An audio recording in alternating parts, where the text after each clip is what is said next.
നമസ്കാരം, ഇൻസ്റ്ററിലേക്ക് സ്വാഗതം. പത്തനംതിട്ട കളക്ടറേറ്റിലേക്ക് സ്ഥലം മാറിയെത്താൻ ഏതാനും മണിക്കൂറുകൾ മാത്രം ബാക്കി നിൽക്കെയാണ് നവീൻ ബാബുവിൻ്റെ അപ്രതീക്ഷിത മരണം. എന്നാൽ അതേ കളക്ടറേറ്റിലേക്ക് തന്നെ ഇപ്പോൾ മഞ്ജുഷ കാലെടുത്ത് വയ്ക്കുന്നു. പദവിയിൽ നിന്നും മഞ്ജുഷയെ മാറ്റി മറ്റൊരു തസ്തികയിലേക്ക് എത്തിച്ചിരിക്കുന്നൊരു വാർത്ത കൂടിയാണ് ലഭിക്കുന്നത്. എന്തിനേറെ പറയുന്നു, നവീൻ ബാബു ഇരിക്കേണ്ട കസേരയ്ക്കരികിലേക്ക് തന്നെ ഭാര്യ അതേ ഓഫീസിൽ തന്നെ തൊഴിലെടുക്കാനായി പോകുന്നു എന്നൊരു വാർത്ത കൂടി ഈ അവസരത്തിൽ നമ്മളെ തേടിയെത്തുകയാണ്. മറുഭാഗത്ത് പി ദിവ്യ വേണ്ട രീതിയിലുള്ള പണികളൊക്കെ തന്നെ ആരംഭിച്ചിരിക്കുന്നു.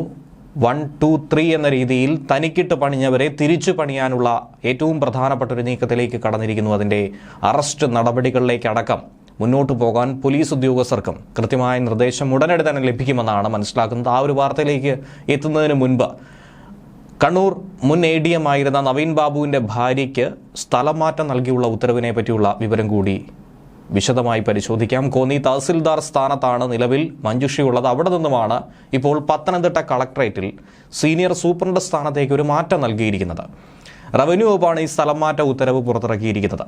പ്രത്യേകിച്ചും ഈ ഒരു സാഹചര്യത്തിൽ മഞ്ജുഷ അപേക്ഷ നൽകിയത് പരിഗണിച്ചുകൊണ്ടാണ് ഈ നടപടി ഉണ്ടായതെന്നാണ് മനസ്സിലാക്കാൻ കഴിയുന്നത്. ഇപ്പോഴും മഞ്ജുഷ അവധിയിൽ തന്നെ തുടരുകയാണ്. അതിനിടയിലാണ് ഇങ്ങനെ ഒരു അപേക്ഷ കൂടി നൽകിയത്.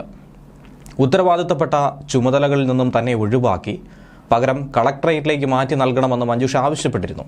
അതിൻ്റെ അടിസ്ഥാനത്തിലാണ് സ്ഥലമാറ്റമുണ്ടായത്. ഭർത്താവിൻ്റെ മരണത്തെ തുടർന്ന് തഹസിൽദാർ പോലുള്ള വളരെയധികം ഉത്തരവാദിത്തമുള്ള ജോലിയിൽ തൽക്കാലം തുടരാൻ കഴിയില്ല എന്നുള്ള ബുദ്ധിമുട്ടാണ് മഞ്ജുഷ അറിയിച്ചത്. പത്തനംതിട്ട കളക്ടറേറ്റിൽ തത്തുല്യ തസ്തിക വേണമെന്നുള്ള അഭ്യർത്ഥനയും മഞ്ജുഷ മുന്നോട്ട് വച്ചിരുന്നു.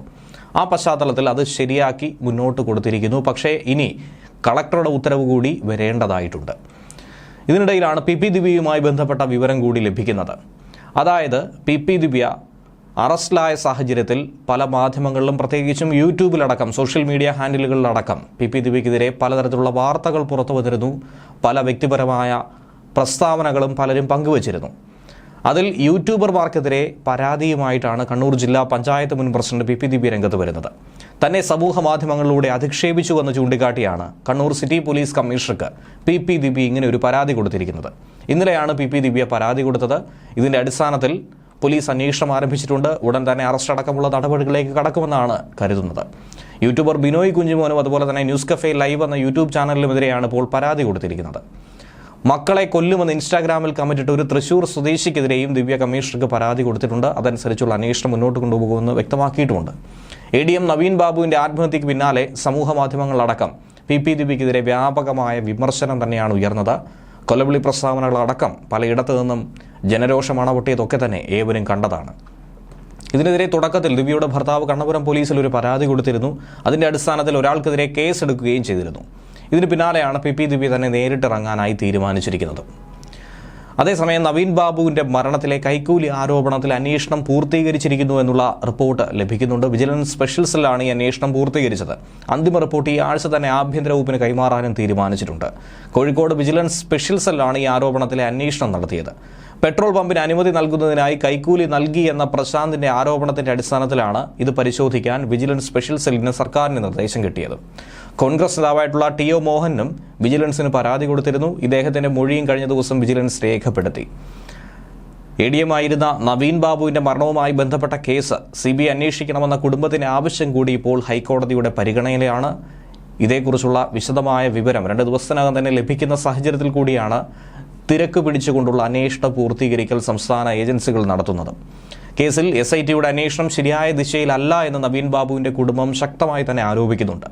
നവീൻ ബാബുവിൻ്റേതെന്ന് പറയുന്നത് ഒരു കൊലപാതകമായിരിക്കുമെന്നുള്ള സംശയം പോലും കുടുംബം പങ്കുവയ്ക്കുന്നു. CBI അന്വേഷണം ആവശ്യപ്പെട്ടുകൊണ്ടുള്ള ഈ ഹർജിയിൽ ഹൈക്കോടതി ഇപ്പോൾ സർക്കാരിൻ്റെ അഭിപ്രായം തേടിക്കഴിഞ്ഞു. ഹർജിയിൽ ഹൈക്കോടതി ഡിസംബർ 6-ന് വിശദമായ വാദം കേൾക്കുകയും ചെയ്യും. ഈ സാഹചര്യത്തിൽ തന്നെ ആയിരുന്നു മരണവുമായി ബന്ധപ്പെട്ട കേസിൽ തെളിവ് സംരക്ഷിക്കണമെന്ന ആവശ്യം കൂടി കുടുംബം മുന്നോട്ട് വച്ചതും. ഈ ആവശ്യത്തിൻ്റെ അടിസ്ഥാനത്തിൽ ഈ ഹർജിയിൽ കണ്ണൂർ കളക്ടർക്കും TV പ്രശാന്തിനും നോട്ടീസ് അയച്ചൊരു വാർത്തയും ഇന്നലെ തന്നെ പുറത്തു വരുന്നു. ഈ ഹർജി പരിഗണിച്ച കണ്ണൂർ 1ാം ക്ലാസ് മജിസ്ട്രേറ്റ് കോടതിയാണ് നോട്ടീസ് അയക്കാൻ ഉത്തരവിട്ടത്. കേസ് ഡിസംബർ 10-ാം തീയതി പരിഗണിക്കാനായി മാറ്റിവെച്ചിട്ടുമുണ്ട്. ആത്മഹത്യാ പ്രേരണാകുറ്റം ചുമത്തപ്പെട്ട മുൻ ജില്ലാ പഞ്ചായത്ത് പ്രസിഡന്റ് പി ദിവ്യ, ജില്ലാ collector Arun K. Vijayan, petrol pump തുടങ്ങാൻ അപേക്ഷ നൽകിയ TV പ്രശാന്തൻ എന്നിവരുടെ ഫോൺ കോൾ, ടവർ ലൊക്കേഷൻ, ജില്ലാ കളക്ടറേറ്റിലെയും നവീൻ ബാബുവിന്റെ ക്വാർട്ടേഴ്സിലെയും റെയിൽവേ സ്റ്റേഷനിലെയും നിർണായകമായ CCTV ദൃശ്യങ്ങൾ ഇവയൊക്കെ തന്നെ സംരക്ഷിക്കണമെന്ന ആവശ്യമാണ് കുടുംബം ഹർജിയിലൂടെ എടുത്തു പറഞ്ഞത്. പോലീസ് ഇവയൊക്കെ തന്നെ ശേഖരിച്ചിട്ടുണ്ട് എന്നുള്ളത് വ്യക്തമായി തന്നെ പറയുകയും ചെയ്തു. കഴിഞ്ഞ ദിവസം പോലീസ് ഇതൊക്കെ തന്നെ കോടതിയിൽ ഹാജരാക്കിയിരുന്നു.